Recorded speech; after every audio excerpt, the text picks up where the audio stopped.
Hey there, you're listening to part two of the DMZ America podcast for podcast or whatever the hell it is for Thursday, December 7th, Not porncast. 2023. Porncast that's the fourth segment. That will be secret.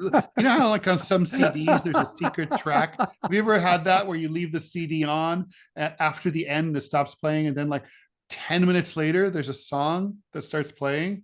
Some CDs have like a secret hidden track like that. I'm pretty sure one of the Nirvana albums has one. Yeah, it's kind of cool. Just didn't little there, Ted. And you just thought there was. I don't do that. No. Right, I forgot. Okay. Yeah. Okay. I'm all for people who do. I'm just not one of them. By the way, is that your Logan's Run T-shirt? What shirt you're wearing? Holy shit! It really looks like. Do you remember what were they called? Sandmen, right? The guys who came and shot runaways. Yes, that's you are wearing the same shirt. I'm 64, man. Don't. I'm sorry. Will you still shoot me when I'm 64? All right. Well, anyway, that's Ted Rall, who's coming to you from the left.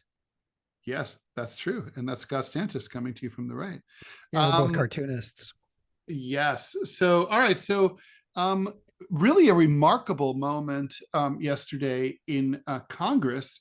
President Biden and the Democrats requested an omnibus $106 billion spending package that would have included money for the Israelis to bomb the shit out of Gaza, money for the Ukrainians to try to prevent themselves from having the shit bombed out of them by Russia, money for the southern border, money for the Taiwanese who would be defending themselves against China, even though the US says that they're part of China.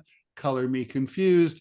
Anyway, this big military spending package, which under other circumstances would have been completely rubber stamped by a compliant Congress, completely in the pockets of the defense industry, it all fell apart, and they voted no.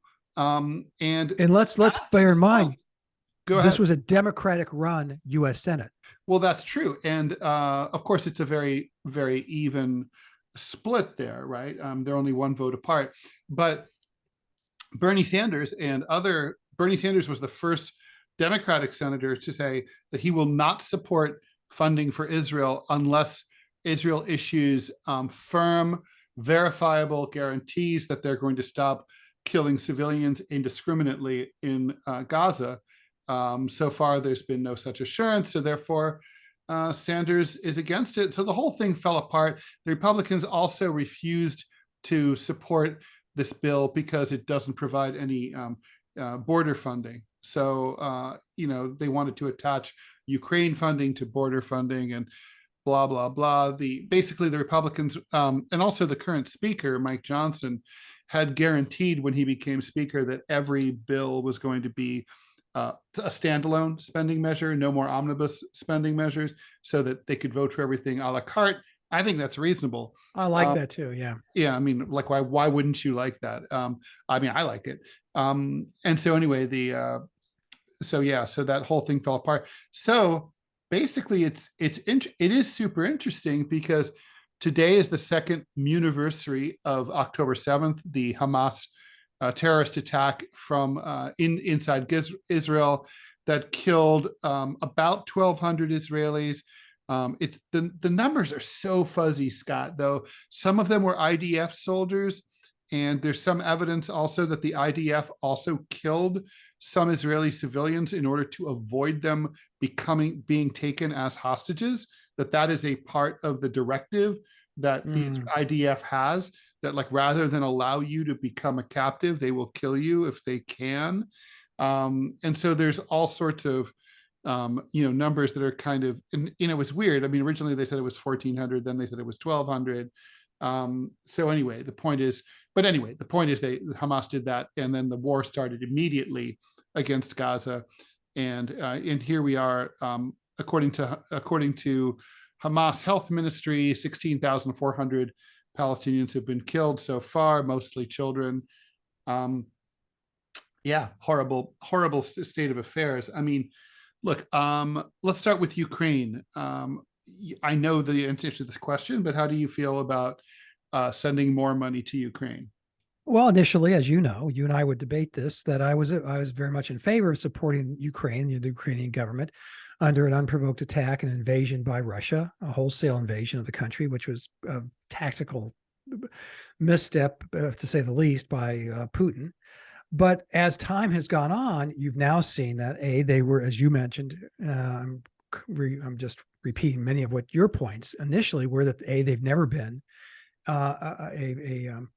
a friend to the United States. They've never been an official ally.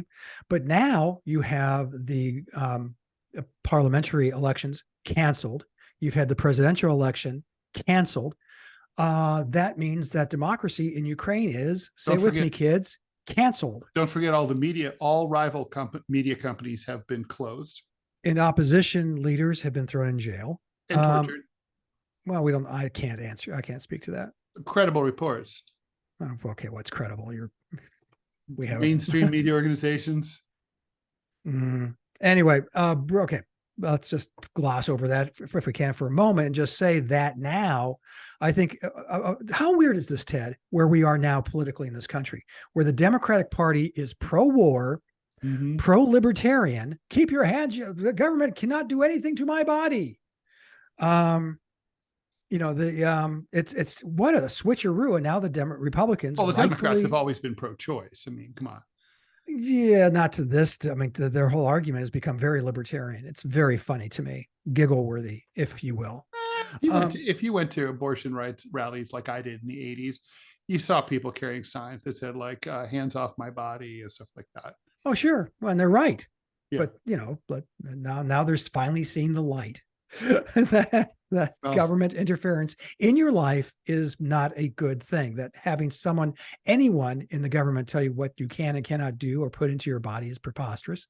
That's another argument. My point is that Ukraine, thank you. I'm coming back. I was circling back. Yeah. Ukraine funding, you and I agree with now that I do not think we should send them. And then there's also the point. I mean, I'm going to leave aside your assertion that the war was unprovoked, or that Putin made a misstep. I'll just say it was certainly threatening to join NATO is a provocation. And I think Putin right now is feeling pretty good about things, I'd say.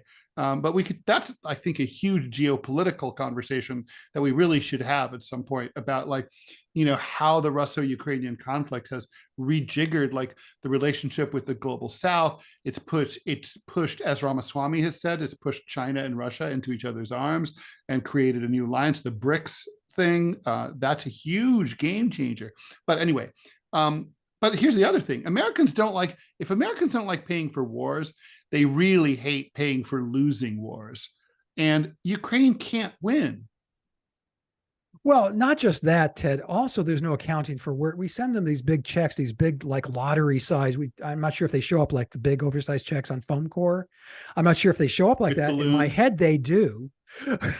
But yeah, like Publishers House, Clearinghouse. Yeah, with the van. Yeah, do they show up at well, I think they house? Show up. Well, I mean, the thing is, how surprising that there might be some shrinkage in what the Transparency International says is something like the 160th most non-corrupt country in the world. I mean, it's yeah. And we're sending billions and billions of hard-earned taxpayers' dollars to a place that they aren't telling us where this is going or how they're spending much of it. I guarantee you. They're so well. Maybe Hunter Biden's getting some of it. So let's hope so. And that means that's been part of the Biden's argument in favor of Ukraine funding is a lot of it goes to pay for American defense contractors. So it's American jobs.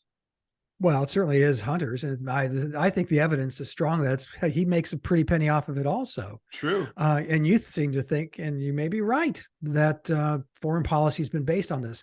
Now, on the war, so you and I will agree. Senator Stantis and Senator Rall agree on not sending any more money to Ukraine. Yes, however, not that little actor. I mean, he drove his country to ruin and disaster. And he's an idiot. He was very unpopular before all of this shit started. Behind the scenes, parenthetically, the U.S. is starting to pressure the Ukrainians to make nice and have a convo with the Russians. Yeah, I know that. Well, they've been trying to do that, but it's to the United States' interest to have a proxy war, the idea of which is to distract Russia from other, dalliances in other parts of the world. The danger of that is that, these types of wars, look at Vietnam, how'd that work out for us? But I don't believe, I know you believe in this, but I don't believe in that, Russia or Russia has a interest in putting the USSR back together again. And the reason I say that is if that's what they wanted to do, we would have seen signs of that elsewhere. For example, several of the Central Asian republics want to rejoin Russia. So, you don't even have, if you can get it, part of the team back together without even fighting a war to get it. And there's just like, all you have to do is sign a piece of paper. And on top of it, these are countries that have oil and gas. Of course you're going to do that, but they didn't do that. It's like, if there's other parts of former Soviet republics that Russia could easily take over, more easily than Ukraine. And they didn't do that either. Very poor places like Georgia, Azerbaijan. Ukraine's did more do that. Powerful. No, they didn't. They did invade both those. Georgia? They just had those both have frozen conflict zones that were left behind when in 1991, where they were like breakaway republics. And so the Russian were ethnically Russian, the Russians supported their Russian brethren, but they didn't try to invade the countries and take them over. They're just trying to keep those countries from invading those pockets. That's not the same thing. It's not expansionist. It's just like our guys are over there in this island. We'll send them some weapons. Well, that's not what, Ted, if you send in troops, you're taking territory. That's expansion. You're not taking territory. You're not. You just said they did. They took. No, they didn't take territory. The Russian enclaves were already independent, and they had declared autonomy, and they had their own flag and the whole thing. I know they have that all over Idaho too. It doesn't make it real. Okay, but it's real there. It is real there. It's like Kurdistan. Kurdistan is basically a country. They have their own currency, they have their own army, they have their own thing. They have their own flag. As very important, vexology always comes first.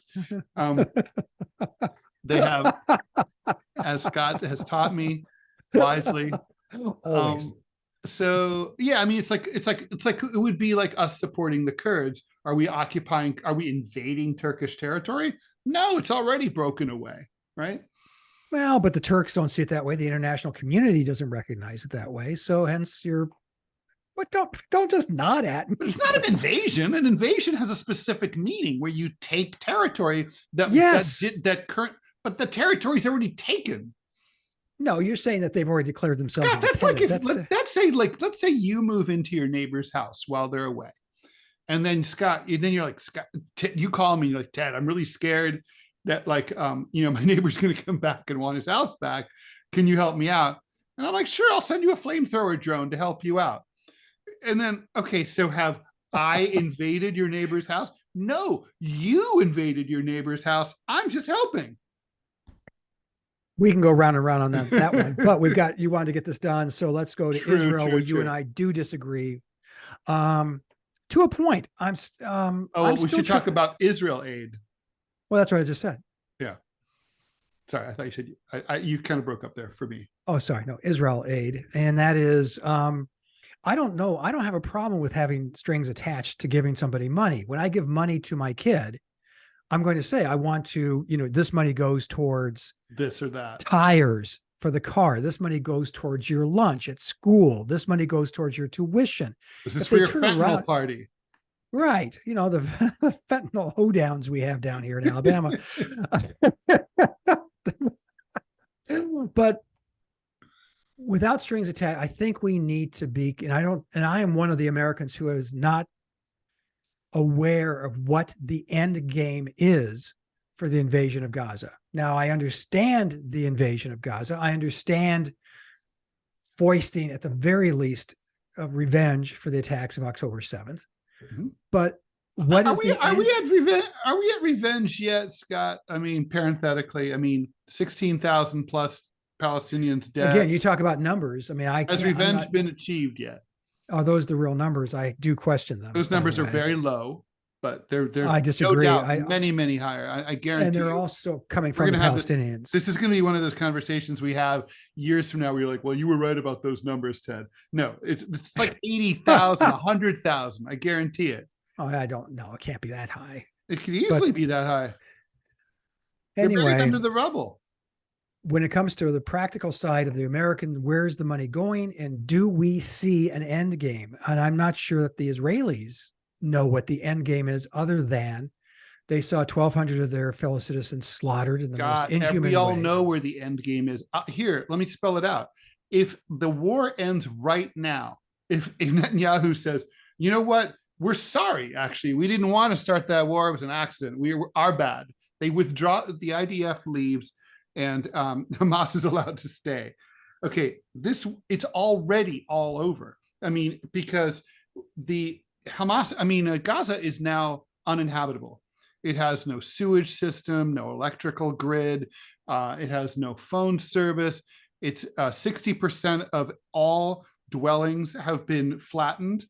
There are tens of thousands of rotting corpses under the rubble. There are tens of thousands of unexploded ordnance in the Gaza Strip from all the bombs that didn't explode and need to individually be demined. Long story short, even if you told the Palestinians, okay, you can go home now, they have no place to go to. They have no place to buy food. They have no job to get money that they could use to buy food if there was a place to buy food, which there is not.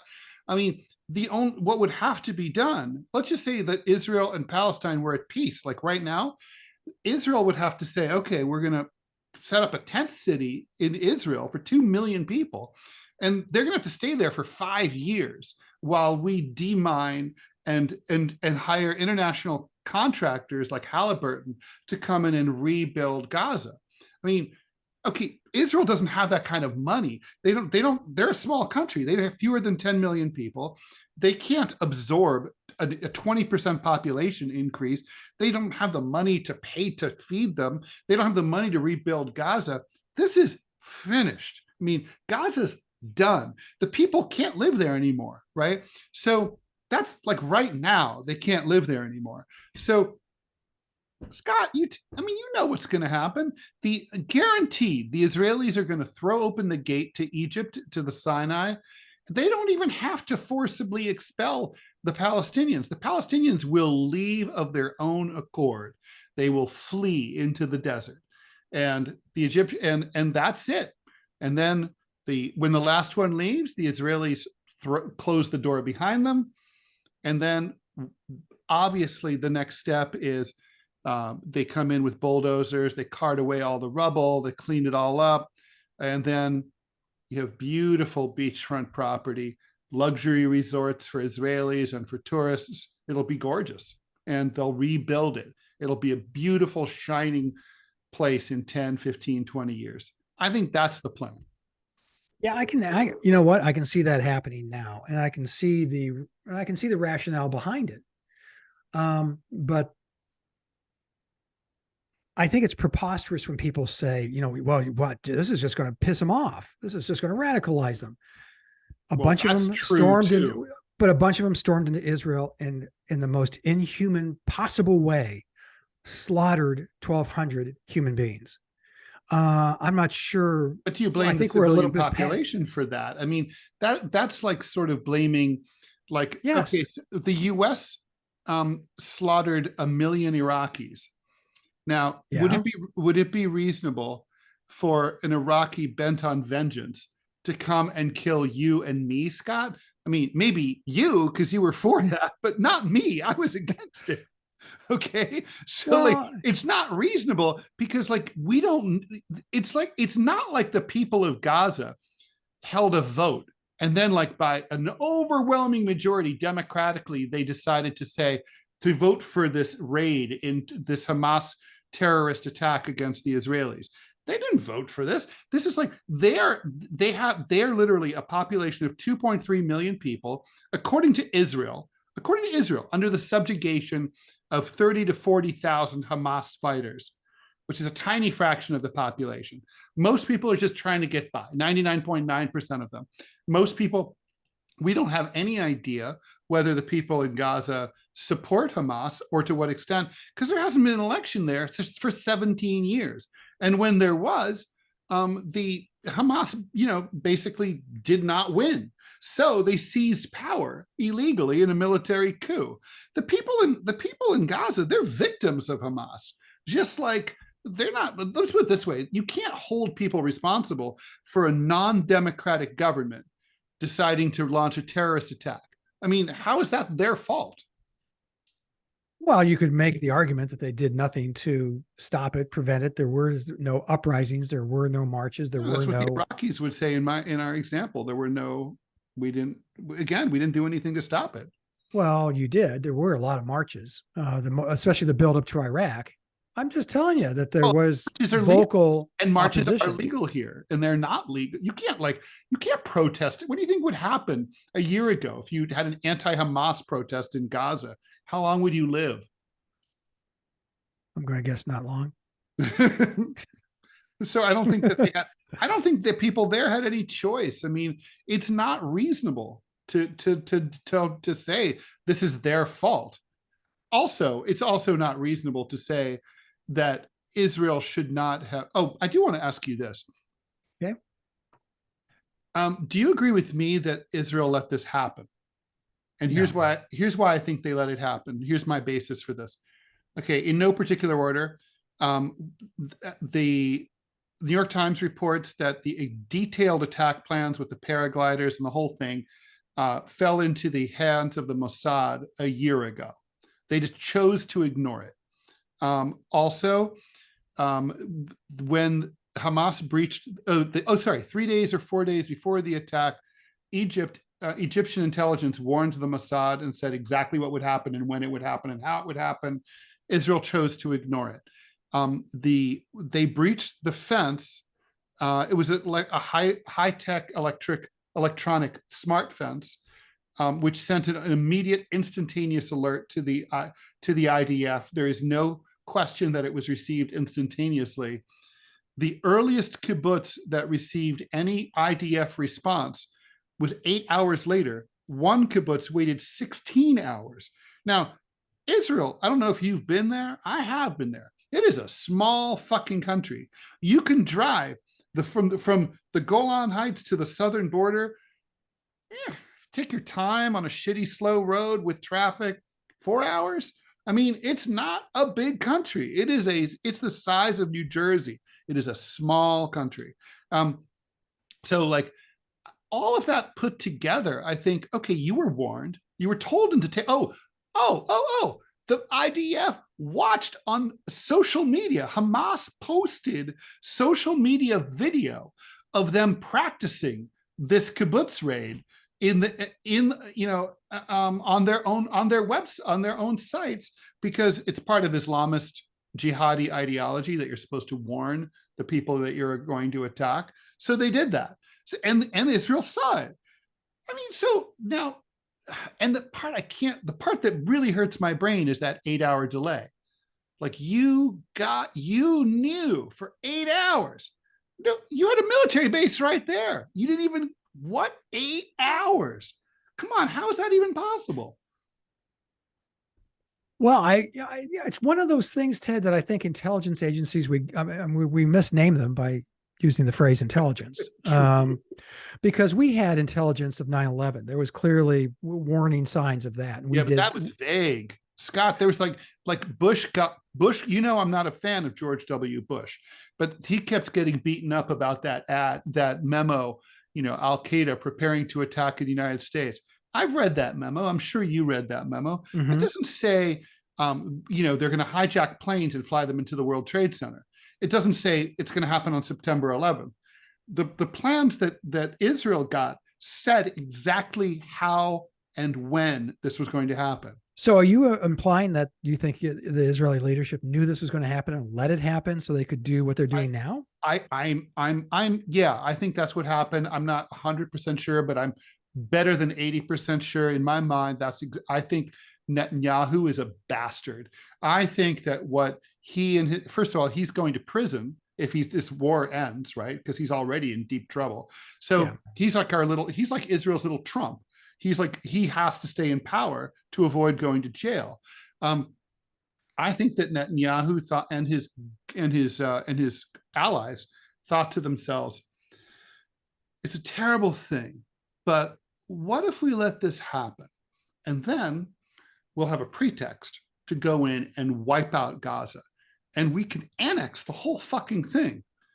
It'll be ours. I mean, Israel's been engaged in a massive land grab for years, like in the West Bank. They've literally taken over half of the West Bank with these 700,000 settlers. It's a huge thing. Like, we can get Gaza, and it'll be like, well, what about all the good Israeli Jews who are going to die? And it'll be like, well, it's really horrible and it's sad, but they're basically going to be martyrs for Israel. It's like we will lose a few hundred people, but in the bargain, we're going to get this incredibly important strategic part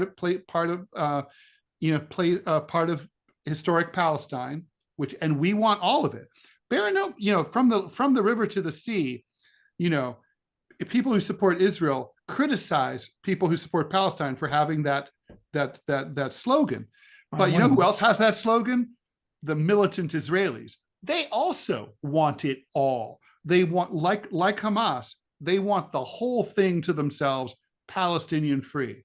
And so I think they're like, we can't, right now we're working on the West Bank, but we could get Gaza in one fell swoop.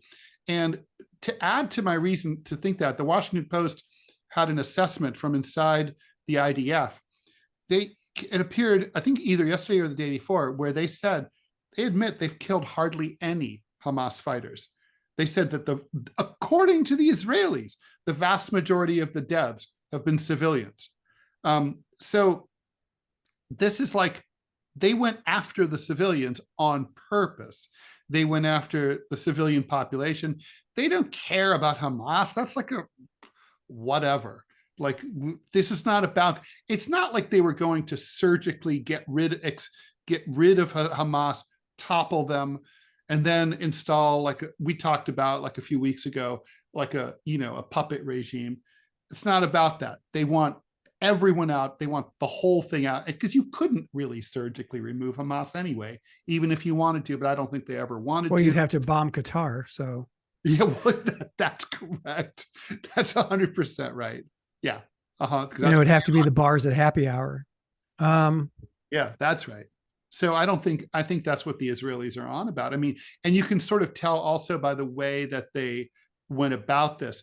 I mean, they told everyone in the north to flee south, but Hamas's HQ is in the south. It's in the town of Khan Yunis. So if you were after Hamas, you wouldn't have done that. The most densely populated part of Gaza is in the north. So you'd leave those people there. In fact, you do it the opposite. You'd tell all the people in the south, get the fuck out. We're coming for Hamas in the south. You go north. We're going to be bombing in the south. That's not what they did. They told everyone in the north to go south, and they flattened the north. So then now they're in the south, and they're telling people to go south more from Khan Yunis. Well, there's only one town to the south of Khan Yunis. That's Rafah. What is Rafah? Rafah is the border crossing into Egypt. So, I mean, it doesn't take a fucking chess grandmaster to see what's going on here. I mean, this population is being herded from north to south to the border into Egypt. Now, the Egyptians don't want them. No. They do not want them. They don't want them. They don't want the having to deal with this refugee flow. They don't want to pay for the money. They don't want the mess. They don't want how it's going to change the demographics of the country. President Sisi does not want these people. But what's he going to do about it? What is he going to do? Basically, he already knows it's going to happen. It's a fait accompli. I'm sure that behind the scenes, the Americans are telling the Egyptians, like, all right, if it comes to that, we'll send some money your way, to help pay for this shit. I'm sure that's what's going to happen. Okay. Well, we'll leave it at that. We have one more segment to go. Okay. So, so funding for Israel, would you continue to send? Yay or nay? Yes. Yay. Okay. With strings. What would your strings be? You got to tell me what you're using it for. You got to tell me what the end game is here. What's your stratagem? You got to tell us. Well, what do you think their strategy? I'm starting to come to your be? way that they're squeezing the toothpaste out of the last bit of toothpaste out of that tube, and they're going to refill it with the yummy minty freshness of Club Med Communist. Yeah. Yes. Sandals Gaza. Anyway, what happens in Sandals Gaza stays in Sandals Gaza. Thank God. Except for the munitions, those are still there.